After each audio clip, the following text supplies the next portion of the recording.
Body fat is incredibly easy to gain and brutal to lose. If you've tried eating clean or adding more cardio, but the fat just still won't budge, then this video will fix that for you.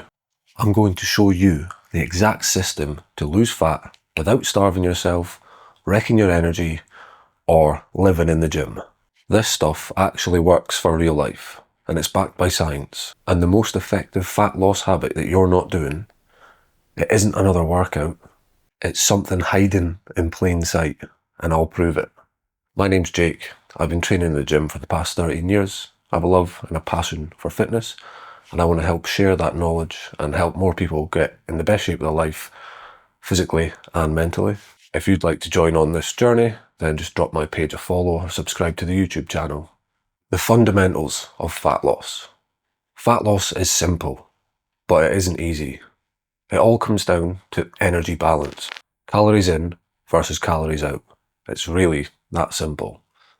You've just got to compare what you eat to what you're burning. Your goal is to make that calorie deficit small enough to live with, but big enough to make progress.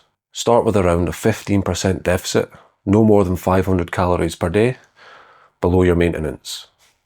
So, if you maintain at 2,800 calories, you want to aim for roughly 2,300 to 2,400 calories. That should be plenty. But here's the part that most people get wrong. It's trial and error. If you start at 2,000 calories and you feel miserable, you're flat, you're half dead, then you know you've gone too low. If this happens, you want to bump it up by 200 to 400 calories and give it a week and try again. This is trial and error. On the other hand, if you're at 2,600, you feel fine, but you haven't lost a gram in 2 or 3 weeks, then you're obviously sitting too high. So what you want to do is drop it by 200 to 300 calories and test again. Fat loss is a moving target. Your body adapts as you lose weight, so your calories will adjust too. There's no perfect number here. There's only a range that fits you for your lifestyle and your body. The key to staying positive is tracking weekly, not daily. So one bad day won't throw off all your progress that you've made. The same goes with the scales. You want to weigh yourself once a week at the same time, first thing in the morning. That's going to be your true, most accurate reading.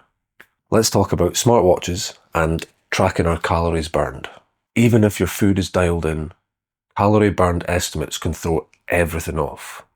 Smartwatches, gym machines, all of them overestimate calories by 20 to 60%.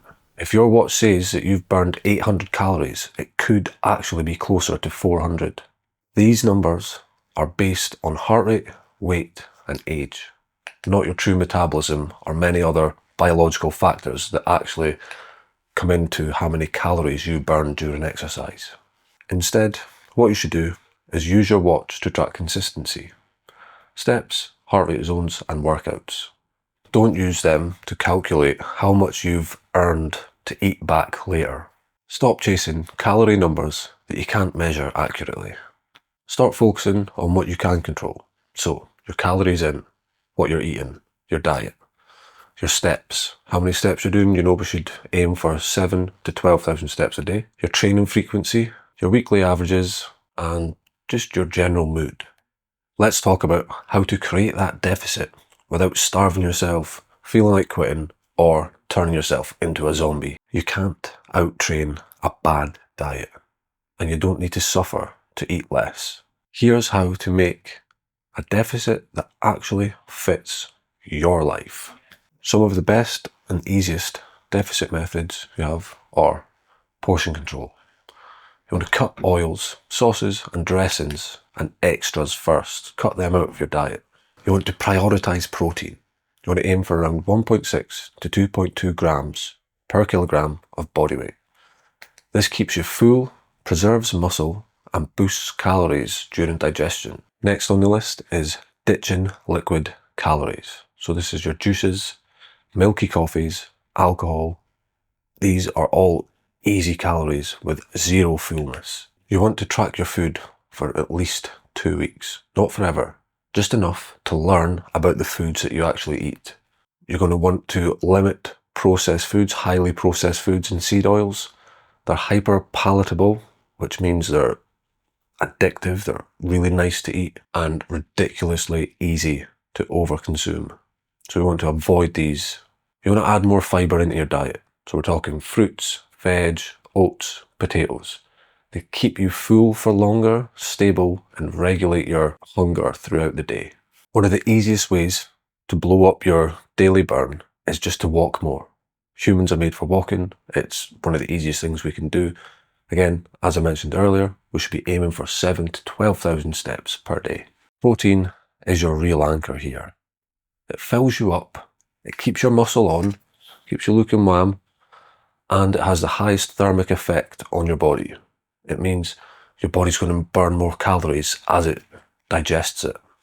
If you are 85 kilos, that means you're going to aim for between 136 grams and 187 grams of protein per day. If you're trying to lose weight, then trimming fats where they sneak in with oils, cheese, nut butters, etc. This is probably a good idea, although I'm an advocate of eating healthy fats. If you're trying to lose fat, it makes it easier to trim them out where necessary, just because they've got more than double the calories per gram than proteins and carbohydrates. 1 gram of fat is 9 calories. So I would say you still want to aim for at least 50 to 80 grams per day, just to keep your hormones regulated and your everything else. It's good for brain health, joints, your hair, your skin, all that good stuff. You want to keep healthy fats around 50 to 80 grams per day. Keep your carbs around training times and evenings. They help you perform better and sleep. Yeah, we all know that carbs aren't evil, but overeating them is. Carbs are our primary fuel source for exercise, and it's the ones that our body can access the easiest. So it makes our training easier, perform better, and as long as you're not overeating them, then it's not an issue. And you've got to view tracking, it isn't punishment. Food tracking is not punishment, it's education. Everyone's different. This is why 2 weeks of honest food tracking will teach you more about nutrition than you'll ever read online. So what works well for someone else, what works well for myself, might not work for you. This is where the trial and error comes back into play. You can't manage what you don't measure. It's as simple as that. If you want to make this easier, head over to our website and use our calorie calculator on the Scott Fitness Training website. This will tell you your basal metabolic rate, which is the calories that you need just to survive. So if you're lying horizontal in bed all day, this is the bare minimum calories that your body will burn just to stay alive. You'll get your total energy expenditure, what you burn on a day, depending on your activity level. Then we will also give you a 15% deficit or a 15% surplus, depending on what your goals are. And again, these numbers are just estimates. Don't take it for verbatim. You got to do your own experimentation and find out what works best for yourself. Cardio burns calories, but it can also wreck your deficit if it spikes your hunger or tanks recovery. High intensity work raises adrenaline, it burns fat faster, but it also ramps up your appetite, so you're going to eat more. You often eat back what you just burned and some more. That's why walking is the easiest way to burn more calories. So again, you want to aim for 7,000 to 12,000 steps, or even 15,000 if you're more active. The best times to walk are after meals, pacing while you're on the phone, park further away from the supermarket, grab an under-desk treadmill. There are plenty of ways for you to increase your step count. Walking keeps you moving, it lowers your stress, it helps digestion, and it quietly burns more calories without triggering cravings. This is what is called NEAT, non-exercise activity thermogenesis, and it's the unsung hero of fat loss. Humans were built to walk.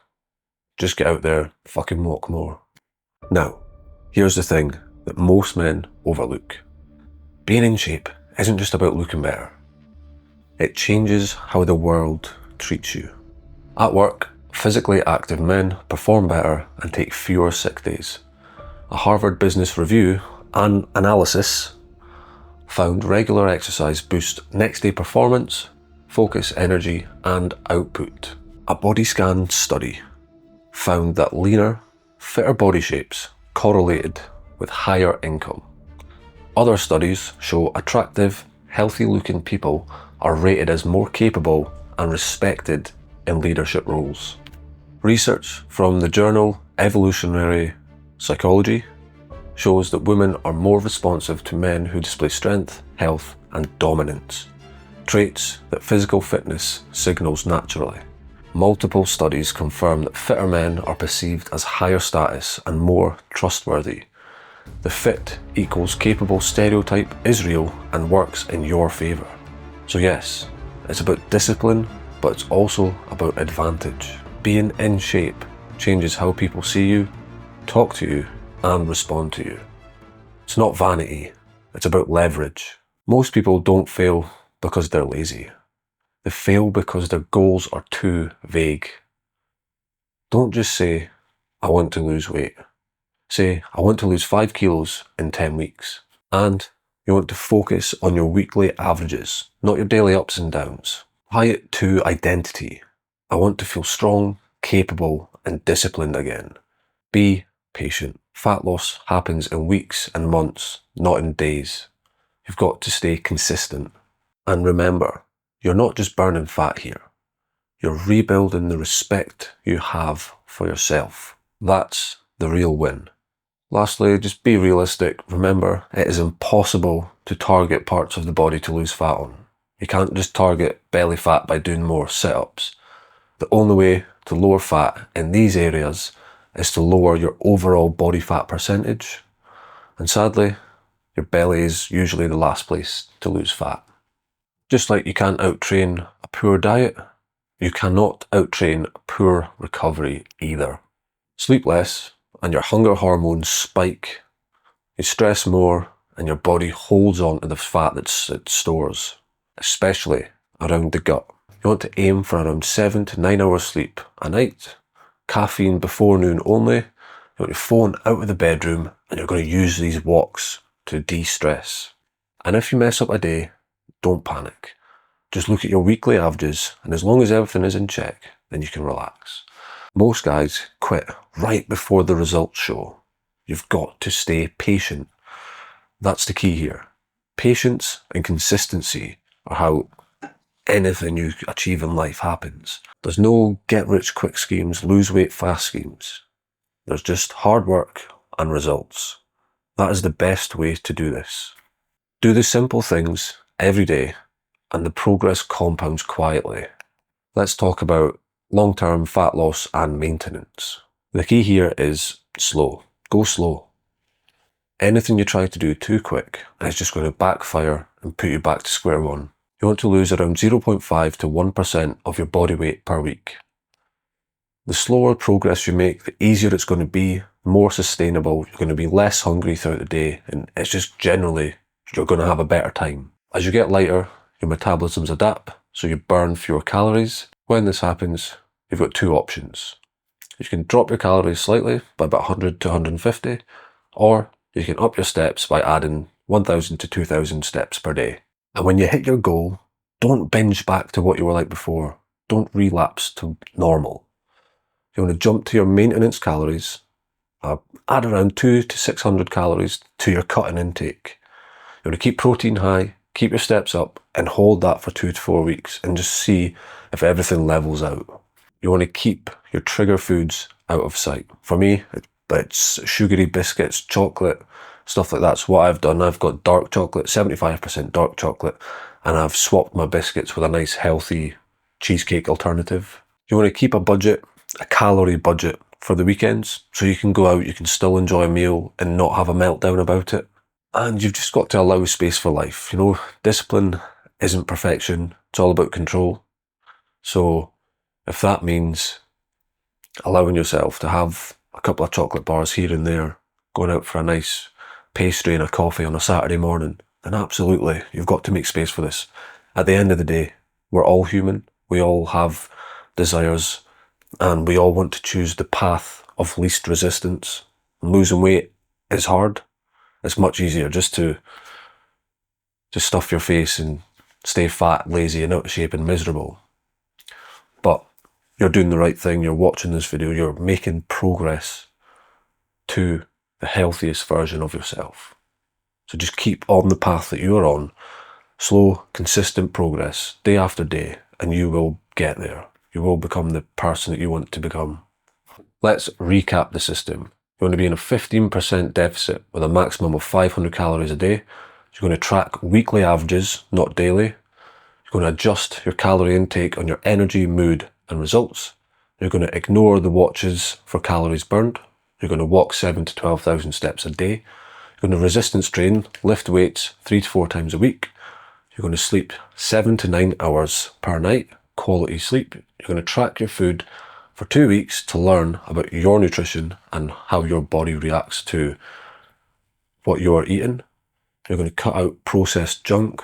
You're going to set clear goals and stay consistent.